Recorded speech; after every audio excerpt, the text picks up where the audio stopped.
슬기로운 자치생활 시간입니다. 우리 동네를 살기 좋은 곳으로 만들기 위해서 지역의회에서 어떤 일을 하고 있는지 알아보는 시간이죠.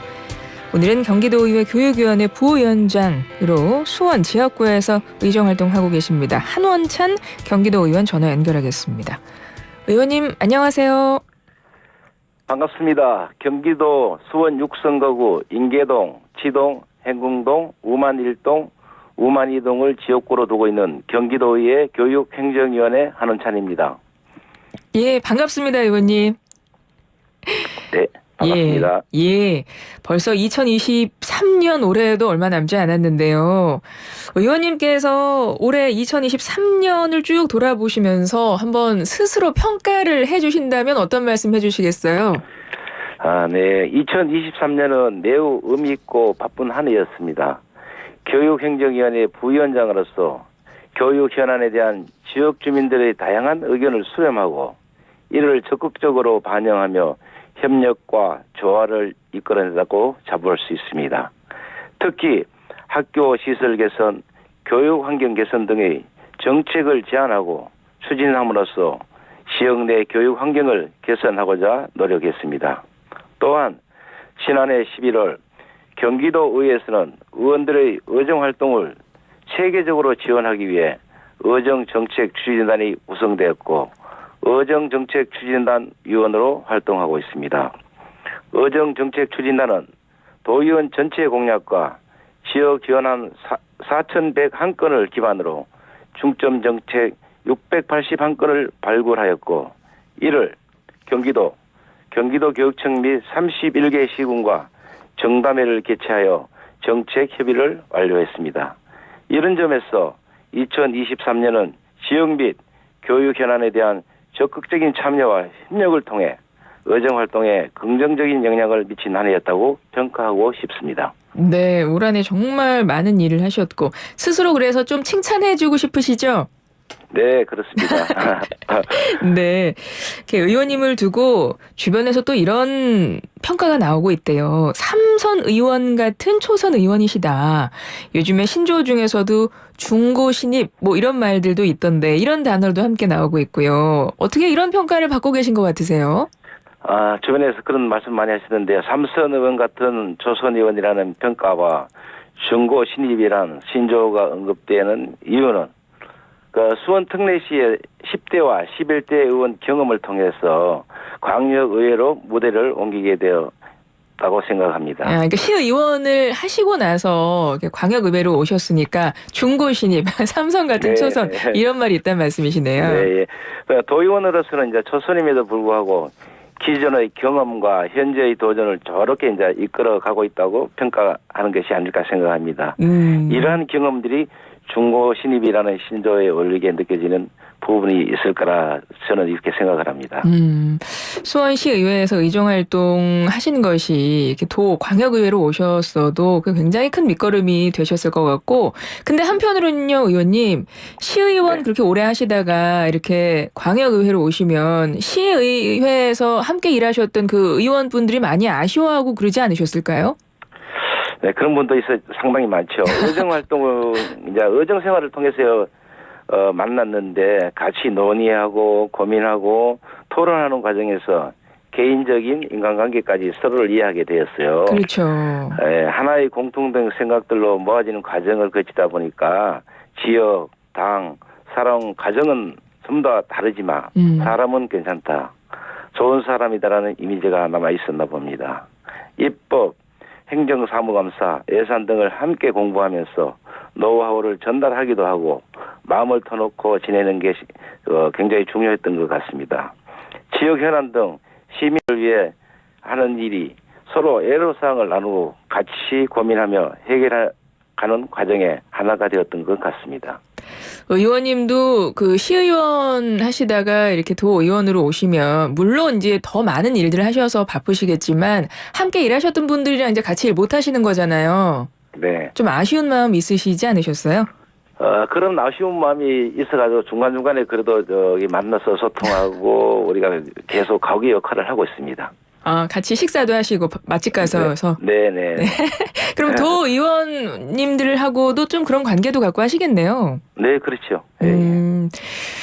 현재 상임위원회를 보니까 교육행정위원회시고 부위원장직 맡고 계세요. 네. 근데 이제 교육의 현안을 보면 진짜 많은 것들이 있지 않습니까? 이슈들도 많고. 네네. 근데 여러 현안들 중에서 지금 가장 좀 내가 관심 있게 지켜보고 있다 하는 거 있다면 어떤 게 있으실까요? 네, 그렇죠. 현재 교육행정위원회 부위원장으로 이제 상임위원회에서 그 다양한 현안들을 논의하고 있습니다만, 네. 특히 요즘 언론에서도 이슈화되고 있는 학교 급식 종사자들의 구인난과 근무 환경 개선이 시급한 상황입니다. 학교 급식 종사자들과 학생들의 건강을 고려해가지고 급식실 근로 환경 개선에 대한 근본적인 문제 해결이 필요하다고 저는 생각을 하고 있거든요. 네. 그 급식실 종사자분들, 그러니까 음식 조리 많이 이제 하셔야 되니까. 그렇죠. 그분들이 뭐 폐암 발병률이 높다, 뭐 이런 기사도 저도 많이 봤던 것 같아요. 네네. 다 연결된 문제, 그런 것들을 지금 지켜보고 계신다는 거죠? 그렇죠. 네. 그래서 의원님이 제안하신 내용을 보니까 급식실에 로봇을 도입하자, 이렇게 제안을 하셨어요. 네. 이건 어떻게 돼요? 지금 로봇 도입됐습니까, 그러면? 지금 현재는 이제 도입 단계고요. 제가 생각하기로는 작년부터 이런 고민들을 했었어요. 예. 단순히 이제 급식 종사자들의 자리를 대신하기 위해서 로봇을 도입하는 것은 아닙니다. 학교 급식실에 로봇을 도입하게 된 이유는 현재의 급식 종사자들의 건강과 안전을 보장하고 급식 서비스의 효율성을 향상시키기 위한 것입니다. 그래서 이제 서울시 교육청이 송곡중학교에 이제 시범 설치한 급식 로봇은 볶음, 튀김, 국, 탕 조리에 로봇 4대가 투입되어 이제 조리함으로써 급식 종사자의 업무량이 크게 줄었고요. 예. 특히 폐암을 유발하는 조리흉 위험이 있는 튀김 요리를 로봇이 대체해 줍니다. 그래서 급식 종사자의 건강도 지킬 수 있고 또 거기에 대한 안전성도 이렇게 확보하게 되어 있거든요. 네. 그래서 경기도 내 급식 종사자가 부족한 곳부터 급식 로봇 도입에 대한 검토가 필요하다고 생각합니다. 예. 다만 예. 로봇을 도입할 때는 안전성 문제와 함께 레시피 다양성 등의 다양한 측면을 고려해야 되고 현재는 일부 학교에서 시범 운영으로 안전성 문제가 확인되었지만은 확산 추진에 따라 발생할 수 있는 다양한 상황에 대비하여 철저한 계획과 안전 대책이 필요하다고 생각을 하고 있습니다.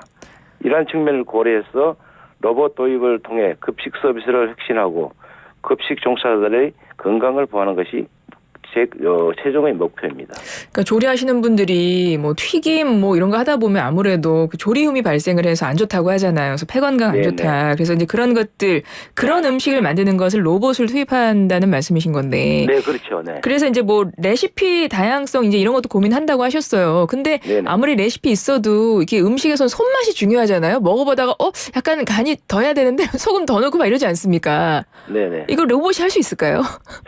근본적인 건 이제 이 튀김은 이제 거기 반죽을 이제 예를 들어서 반죽을 할 때는 레시피는 기본적인 것들을 만들어가는 과정이잖아요. 네. 튀김을 할 때 거기 튀김 튀길 때 있잖아요. 네. 그건 지금은 종사자들이 직접 튀기잖아요. 네. 근데 이제 그것은 로봇이 그 공간을 하면 발생되는 조리흉이 외부로 안 나와요.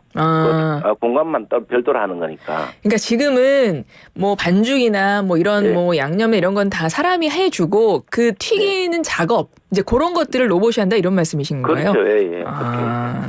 그렇군요. 그래서 이제 급식 로봇을 지금 시범 설치해서 조리 로봇을 지금 하고 있다는 말씀이시고 보니까 서울시교육청에서도 급식 로봇이 시범 설치돼서 운영되고 있다고 하더라고요. 네네. 그러니까 뭐 이제 곳곳에서 같은 고민을 하고 계시고 계속해서 그 대안을 마련하시는 것 같은데요. 문제는 이게 로봇을 자꾸 도입하다 보면 돈이 많이 들지 않겠습니까? 네네. 그래서 이 예산이 어떻게 될까 이게 좀 궁금해요. 어떻게 논의가 어떻게 되고 있나요? 그래서 이제 이거 서울시 교육청 같은 경우는 시범 사업인데 로봇진흥원에서 아마 한 걸로 알고 있고요. 예.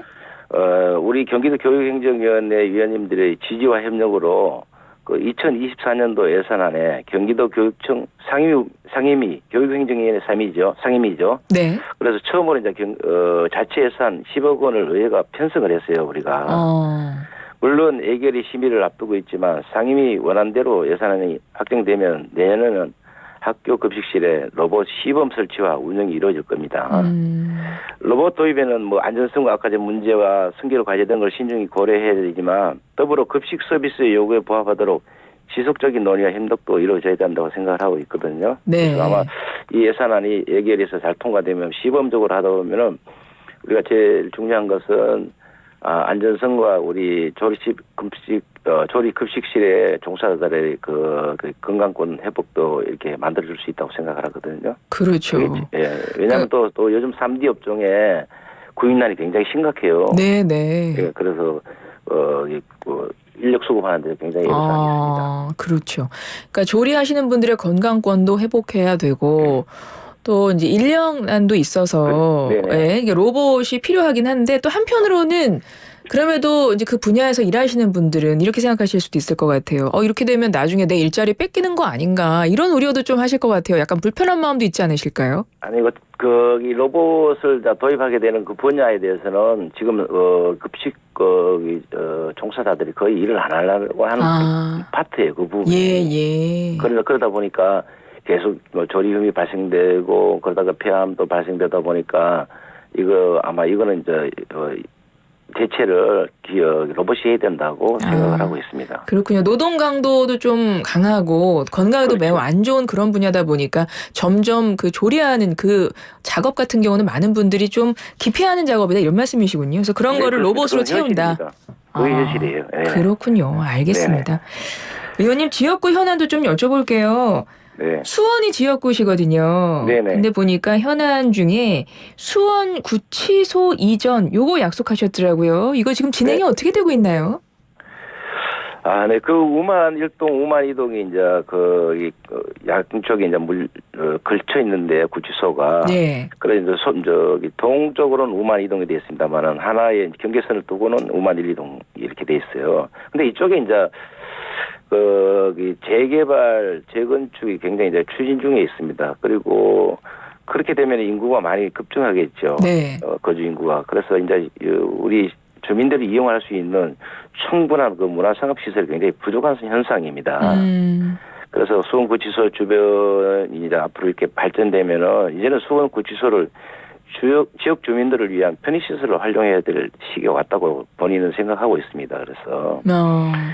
공공건물은 보통 30년이 지나야 이전 논의가 이제 가능한데 수원구치소가 내년인 2024년에 30년이 되기 때문에 지금은 적절한 이전 논의가 시작돼야 될 시점이라고 생각을 하거든요. 예. 지역 발전과 주민의 편익을 고려한 수원구치소의 새로운 활용 방안을 지금 계속 노력하고 논의하고 있습니다. 우만 1동, 우만 2동 지금 뭐 재건축으로 이제 거주 인구 그렇죠. 재개발, 재건축 때문에 거주 인구는 증가하고 있는데 관련한 문제 편의 시설이라든가 문화 시설은 조금 거기에 비하면 부족하다 이 말씀이신 거죠. 네, 그렇죠. 네. 근데 그 근처에 뭐 팔달구청도 있고 아주대, 경기도청 뭐 다 인근 아니에요? 그 근처는?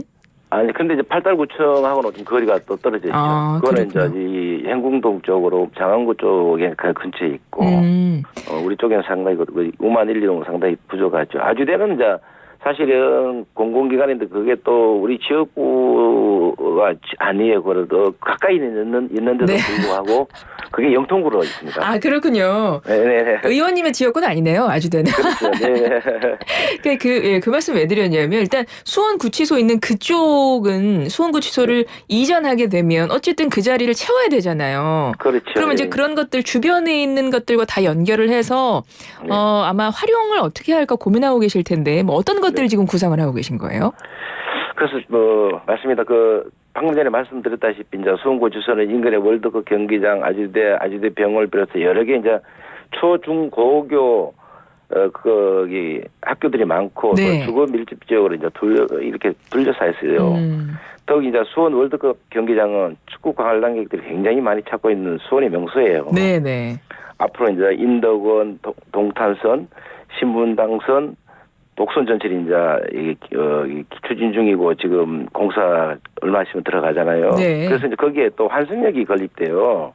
그게 가칭 월드컵 경기장역인데 월드컵 경기장역인데 뭐 이게 이제 왜냐하면 그러다 보니까 이런 부분들을 우리가 더 많은 관광객들이 뭐 방문했었을 때 우리 복합 문화시설로 개발을 했으면은 우리 쪽도 많은 관광객들이 올 거고 방문객들이 늘 것으로 예상하고 또한 지역 주민들도 많이 활용할 것이라 이렇게 생각을 하고 있습니다. 예. 그래서 아마 이제 이 인구가 늘어나면은 각종 우리 주민들의 욕구들이 굉장히 많이 늘어나겠죠, 그죠? 그렇죠, 네, 그렇겠죠. 그런 이제 필요한 편의 시설을 우리가 주민들한테 반드시 해. 주고 또 돌려줄 때라고 생각을 합니다. 네. 그럼 수원구치소 이전부터 해서 지금 그 자리를 채워야 하는 여러 가지 좀 구상을 하고 계신데 이게 다 이루어지려면 좀 시간은 많이 필요하겠네요. 그죠? 그렇죠. 이제 왜냐하면 행정이 이제 이게 단계가 있고 절차가 있잖아요. 네. 네, 그러다 보니까 시간은 좀 투입되지만은 주민들과 저와 힘을 합치면은 빨리 이루어질 수 있다고 이렇게 생각을 하고 있습니다. 예, 알겠습니다. 네. 이제 끝으로 끝인사를 좀 해주시면 좋겠는데 2024년 계획 분명히 뭐 꽉 채워서 잡고 계실 것 같고 또 우리 도민들에게 삼선 같은 초선이시지만 우리 의원님께서 앞으로 내가 어떤 도의원으로 남고 싶다 이런 포부도 있으실 것 같습니다. 끝으로 충분히 하시고 싶은 말씀 해주시죠. 네, 경기도 교육행정위원회 부위원장으로서 앞서 말씀드렸다시피 교육 환경을 더욱더 개선하고 교육 기회를 공평하게 확대하기 위해서 최선을 다하겠습니다. 현재 교육계가 직면한 어려운 상황들이 되게 많아요. 이를 극복하기 위해서는 교사와 학생 모두에게 공정하고 안전한 학습 환경을 조속히 마련하는 것이 시급하다고 생각을 합니다. 교사와 학생들이 안전하게 그리고 효율적으로 할 수 있도록 공교육 정상화 및 교권 침해에 대한 해결 방안 등 교육계의 어려움을 극복하기 위해 의회 차원에서 지혜롭고 현명한 해결책을 모색하고자 노력하겠습니다. 예, 알겠습니다. 한원찬 경기도 의원님과 함께했는데요. 의원님 오늘 말씀 감사합니다. 네, 고맙습니다.